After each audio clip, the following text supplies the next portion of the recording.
وہ توقیر کے بیٹے اور بیوی کی بات کر رہے تھے جو کہ اس وقت لاہور میں چھپے تھے۔ شہباز کی دوست مراد کی معاونت سے وہ اس کا پتہ حاصل کر پائے تھے۔ ان کی باتوں سے صاف ظاہر تھا کہ وہ کل رات ان دونوں کو قتل کر دیں گے تاکہ اگر اس کی بیوی کے پاس کوئی معلومات ہو تو وہ بھی اس کے ساتھ ہی دفن ہو جائے۔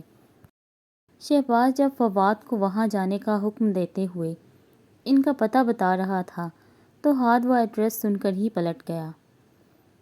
اگر اس کی ماں کے صرف وہی رشتہ دار زندہ تھے تو وہ انہیں اپنی جان پر کھیل کر بھی بچانے کا ارادہ رکھتا تھا۔ وہ تبھی احتشام کو لے کر وہاں سے روانہ ہو گیا۔ اس کی عمر میں ان جیسے اسٹیٹ کے حامل لوگوں کا کچھ دنوں تک غائب رہنا بھی معمولی ہی تھا، اور شہباز تو پرسکون بھی اس لیے تھا کہ کبھی اس نے ہاتھ کی ایکٹیویٹیز پر غور نہیں کیا۔ فجر کے قریب وہ لوگ لاہور پہنچے اور دونوں ہی اس جگہ روانہ ہو گئے جہاں توقیر کے بیوی اور بچے کو چھپا کے رکھا گیا تھا۔ توقیر کے بعد اس تنہا عورت کا 3 سال کے بچے کے ساتھ رہنا مشکل ہو چکا تھا۔ پسند کی شادی ہونے سے وہ ماں باپ کے پاس بھی نہیں جا سکتی تھی اور ان کے پاس جا کر انہیں مشکل میں بھی نہیں ڈالنا چاہتی تھی۔ جب وہ وہاں پہنچے تو حمیرہ نماز پڑھ رہی تھی۔ اسے احساس بھی نہیں ہوا کہ اس کے گھر میں کوئی داخل ہوا ہے۔ بیڈ پر ایک بچہ ہر چیز سے لاپرواہ سو رہا تھا۔ ہاتھ نے احتشام کو بچہ اٹھانے کا اشارہ کیا تو اس نے سوئے ہوئے رباط کو اٹھا لیا۔ حمیرہ جیسے ہی نماز پڑھ کر پلٹی، کمرے میں 2 انجان لوگوں کو دیکھ کر خوفزدہ ہو گئی۔ کون ہو تم لوگ؟ اگلے ہی لمحے رباط کو ان کے قبضے میں دیکھ کر وہ تڑپ اٹھی تھی۔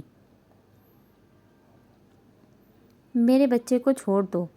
اس کے چلانے سے رباط بھی بیدار ہونے لگا۔ آپ دونوں کی جان کو خطرہ ہے، اگر اپنی اپنی جان عزیز ہے تو ساتھ چلو۔ ہاتھ اسے کہتا پلٹ گیا۔ اس کا لہجہ پرسکون تھا۔ میں کیسے یقین کر لوں تمہارا؟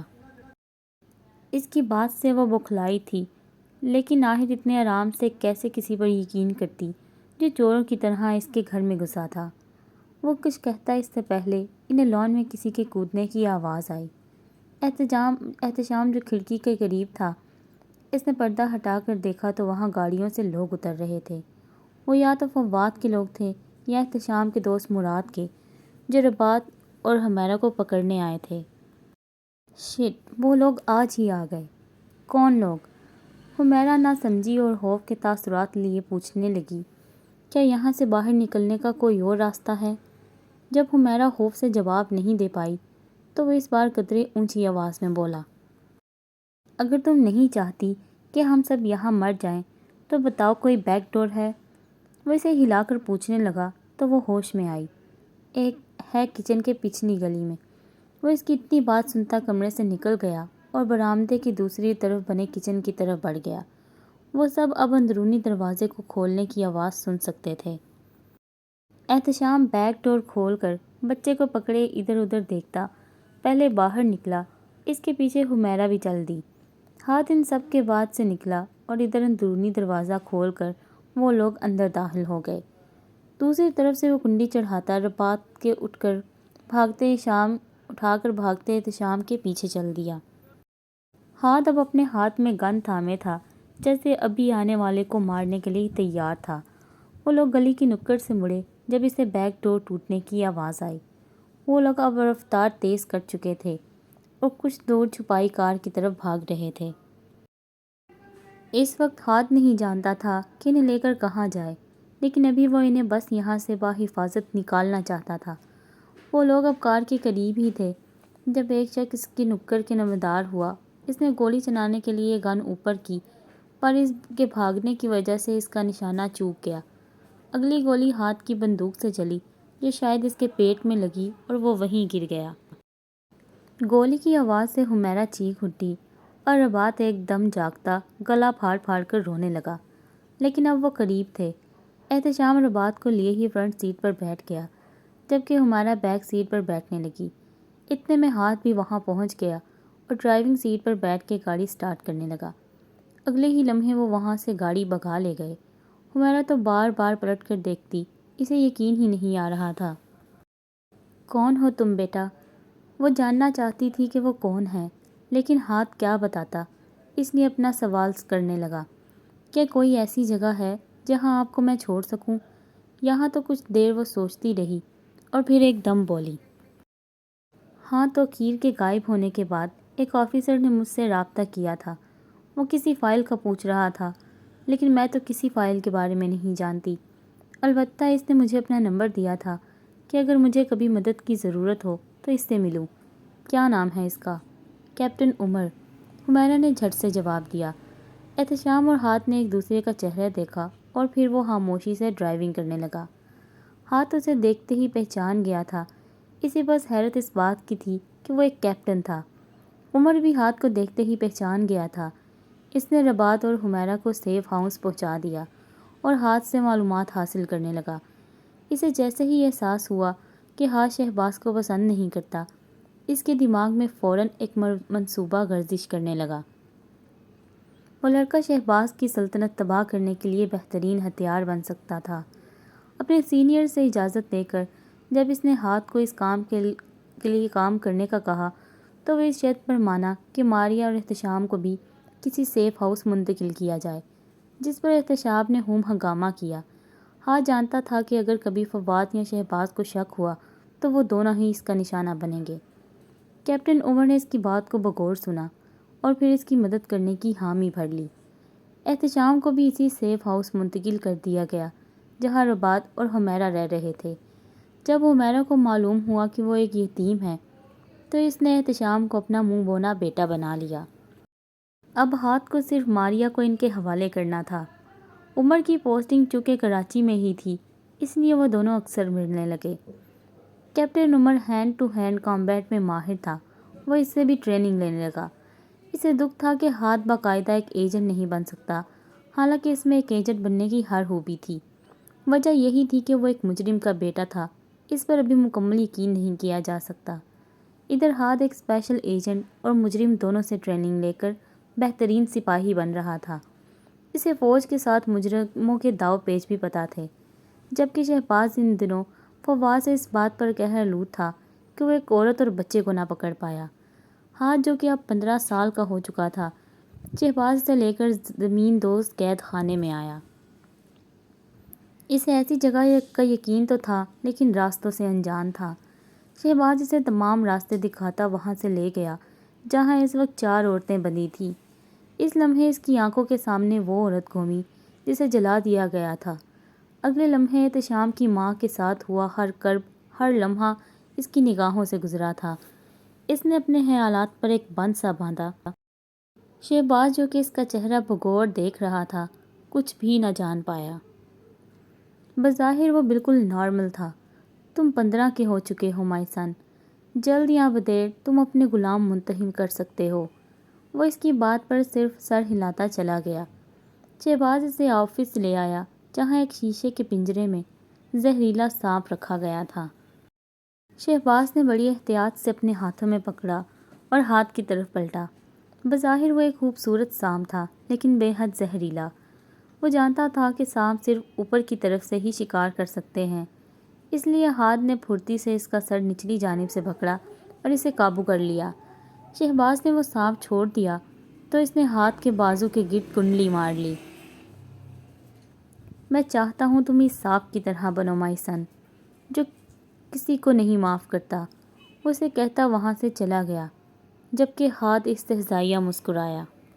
سانپ؟ مجھے تو وہ مارخور بننا ہے جو زہریلے سانپ بھی کھا جاتا ہے۔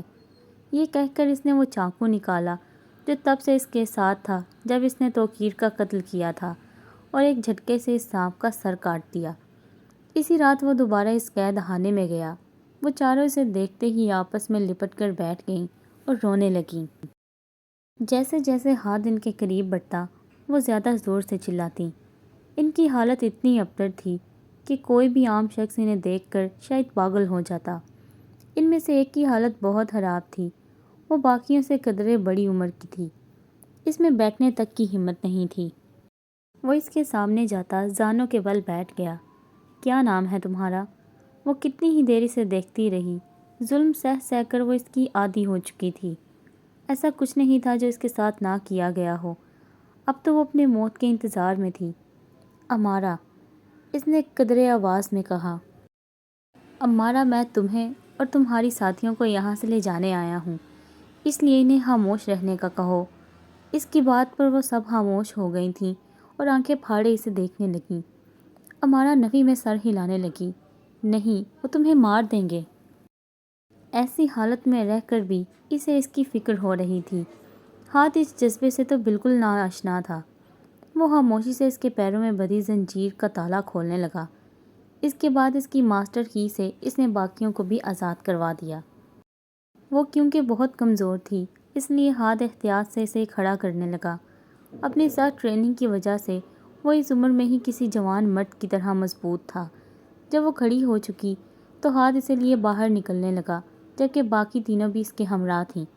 وہ انہیں لیتا تیسرے گیٹ کے قریب بنے کیبن میں نکلتے خفیہ راستے کی طرف بڑھا۔ وہ جانتا تھا کہ اس طرف پہرا کم ہوگا، لیکن اپنی کم عمری یا انہیں وہاں سے نکالنے کی عجلت میں وہ ایک بڑی غلطی کر بیٹھا تھا جسے اسے ساری عمر ساتھ لے کر چلنا تھا۔ اسی دوران شہباز وہاں آیا تو اس جگہ کو خالی پا کر گڑبڑا گیا۔ خون کے دھبوں کا پیچھا کرتا وہ ان کے قریب تھا۔ شہباز کے قریب آتے قدموں کی آواز وہاں گونجنے لگی تو اس نے امارا کے ہڈیاں نکلے وجود کو گود میں اٹھایا اور بھاگنے لگا۔ وہ امارا کو لے کر تو بھاگنے لگا، لیکن باقی تینوں لڑکیاں ناتواں اور زخمی تھیں۔ وہ تو چل مشکل سے پا رہی تھی، تو ہاتھ کے ساتھ بھاگنے کا تو سوال ہی نہیں تھا۔ گورکھ دھندے کی مانند بنی اس جگہ سے وہ جلد از جلد نکلنا چاہتا تھا۔ پلٹ کر دیکھا بھی نہیں کہ وہ ان تینوں سے کتنا آگے نکل چکا تھا۔ ایک دم جب گولی چلنے کی آواز آئی تو وہ رک کر گیا اور پلٹ کر دیکھنے لگا۔ اس کے بعد اسے چیخوں اور دو مزید گولیوں کی آواز آئی۔ وہ تینوں لڑکیاں شہباز کے ہاتھوں قتل ہو گئی تھیں۔ اپنی عجلت میں اس کی وجہ سے 3 بے قصور لڑکیاں ماری گئی تھیں۔ اس نے سرخ ہوتی آنکھوں سے امارا کو دیکھا، جو کہ شاید اس دوران بے ہوش ہو چکی تھی۔ پھر اسے مزید مضبوطی سے اپنی باہوں میں پکڑا، وہ دوبارہ بھاگنے لگا۔ ان لڑکیوں میں سے ایک کے جسم سے بہتے خون کی وجہ سے وہ ان تک پہنچ پایا تھا۔ امارا کا پیچھا کرنے کے لیے کوئی نشان نہیں تھا، لیکن وہ بھی ہار ماننے والوں میں سے نہیں تھا۔ اندازے سے آگے بڑھنے لگا۔ کیبن کے فرش سے نکلتے راستے سے پہلے وہ خود باہر نکلا اور کھڑکیوں سے باہر اندھیرے میں دیکھنے لگا۔ اس کے بعد وہ واپس اس سرنگ میں اترا اور پھر امارا کو باہر نکال کر خود بھی نکل آیا اور راستہ دوبارہ باہر کر دیا۔ اس کا دل بے ترتیبی سے دھڑک رہا تھا۔ کیبن کی دیوار سے ٹکر لگائے وہ گہری سانسیں لینے لگا۔ اس کی ذہن میں ان تینوں کے چہرے گھوم رہے تھے، لیکن اب رکنے کا وقت نہیں تھا۔ جیسے ہی اس کی سانس کچھ بحال ہوئی، وہ امارا کو دوبارہ اٹھا کر کیبن سے باہر نکلا۔ اس کے اندازے کے مطابق وہاں کوئی بھی نہیں تھا۔ اس سب میں صرف احتشام اس کے ساتھ دیا ماریا کے پہلے ہی وہ باہر چھوڑ آیا تھا، لیکن پھر ان چاروں کو بھی وہاں سے نکالنے کا فیصلہ کیا۔ اب مسئلہ صرف یہ تھا کہ وہ اس عورت کو اسٹیج سے باہر کیسے لے جائے۔ تبھی اس کے دماغ میں ترکیب آئی۔ اس نے کیبن میں بجا کارپیٹ اٹھایا اور اس میں امارا کو ایسے لپیٹنے لگا کہ کسی کو وہ آرام سے دکھے نہیں اور وہ بآسانی سانس بھی لے پائے۔ کارپیٹ میں لپٹی امارا کو کندھے پر لادا اور پھر تیزی سے اس گیٹ کے قریب لگی گاڑیوں کی طرف بڑھا۔ ان کے دروازے چونکہ کھلے تھے، اس لیے اس نے امارا کو پچھلی سیٹ کے نیچے رکھ دیا۔ ابھی وہ دروازہ بند کر کے پلٹا ہی کہ گیٹ کی طرف سے ایک گارڈ کو اپنی طرف بڑھتے پایا۔ ہاتھ صاحب، آپ یہاں؟ اس کا چونکہ اس طرف سے گزر بہت کم تھا، اس لیے وہ چونکا تھا۔ ہاں، مجھے یہ کار چاہیے، اس کی چابی دو۔ وہ کار کی چابی نکالنے لگا۔ کیا کوئی مسئلہ ہے تو مجھے بتائیے۔ وہ سرسری سی نگاہ گاڑی میں ڈال کر پوچھنے لگا، لیکن اندھیرے کی وجہ سے اس کارپیٹ کو نہ دیکھ پایا۔ اگر مجھے ہی بتانا ہوگا تو بتا دوں گا، اب نکلو یہاں سے۔ وہ اسے تیور دکھاتا گاڑی میں بیٹھ گیا اور پھر سٹارٹ کرنے لگا۔ اسے کار ڈرائیو کرتا دیکھ باقی گارڈز نے بنا کسی چیکنگ کے فوراً گیٹ کھول دیا اور وہ امارا کو لے کر وہاں سے نکل گیا۔ جب عمر کو اس سب کا پتہ لگا تو وہ ہاتھ پر بھڑک اٹھا۔ اس کی وجہ سے وہ تینوں لڑکیاں مر گئی تھیں اور اس نے خود کو بھی خطرے میں ڈالا۔ اس کے موجود ہونے کی چاہت اور بے صبری کو بند لگایا یا کنٹرول کرنا بہت ضروری تھا۔ سزا کے طور پر اس کی ٹریننگ مزید سخت کر دی گئی۔ وہیں امارا اور ماریا کو الگ سیف ہاؤس میں بھیج دیا گیا۔ نیلی آنکھیں اور سنہری بالوں والی اس بچی کو دیکھتے ہی اسے کسندرا کی یاد آئی۔ اسے تو لگا تھا کہ وہ بچی بھی مر چکی ہوگی، لیکن وہ زندہ تھی۔ جب ہاتھ کو پتہ لگا کہ ماریا کوئی اور نہیں بلکہ اس کی بہن ہے تو اس کا بس نہ چلا کہ شہباز مرزا کو بھی اسی طرح جلائے اور مارے جیسے وہ باقیوں کے ساتھ کرتا تھا۔ جیسے جیسے وہ جوان ہوتا گیا اس نے ہر وہ کام کیا جسے اس کا باپ اس پر اندھا اعتماد کرنے لگا۔ اسی دوران حمیرہ کی بھی بیماری سے وفات ہو گئی۔ رباط جو کہ احتشام کے ساتھ رہتا تھا یہی سمجھتا تھا کہ وہ اس کا سگا بھائی ہے۔ نہ حمیرہ نے کبھی اس کی غلط فہمی دور کی اور احتشام بھی اسے سگے بھائیوں کی طرح چاہتا تھا۔ آہستہ آہستہ ہاتھ شہباز کو پس منظر کرتا خود سب سنبھالنے لگا۔ پہلے بھی شہباز صرف حکم دیتا لیکن ہاتھ نے یہ غلطی نہیں کی، وہ حکم دینے والوں میں سے نہیں بلکہ خود سپہ سالار تھا۔ کم وقت میں ہی اس نے سب اپنے قبضے میں لے لیا، لیکن سب ایک دم ختم کر دینا ممکن نہیں تھا۔ اس عرصے میں وہ سب بہت طاقتور ہو چکے تھے، اس لیے ہاتھ کو آہستہ آہستہ ان کی جڑیں کاٹنا تھیں۔ اس نے کبھی خود کو کمزور ہونے نہیں دیا۔ خون کی چاہت اس کی ایک کمزوری تھی جسے وہ قابو کرتا گیا۔ اسے قتل و غارت سے ابھی بھی ویسا ہی سکون آتا، لیکن اب وہ خود کو اس احساس کا محتاج نہیں ہونے دیتا۔ وقت گزرتا تھا، اس کی زندگی یہی تھی۔ وہ ان مجرموں کو آسانی سے کیف کردار تک پہنچا رہا تھا، جس کی سب سے بڑی وجہ یہ تھی کہ اس کا ذہن ایک مجرم کا تھا، ایک وحشی درندے کا۔ اس نے بچپن سے یہی سیکھا تھا کہ کسی کو معاف نہیں کرنا، اور وہ ایسا ہی تھا۔ اس ناول کو ریڈ کرنے کا آپ کا بہت شکریہ، اور اگر آپ کو اس کے باقی پارٹس ڈھونڈنے میں مشکل پیش آتی ہے تو آپ چینل کی پلے لسٹ وزٹ کریں، وہاں اس کے تمام پارٹس آپ کو مل جائیں گے۔ شکریہ۔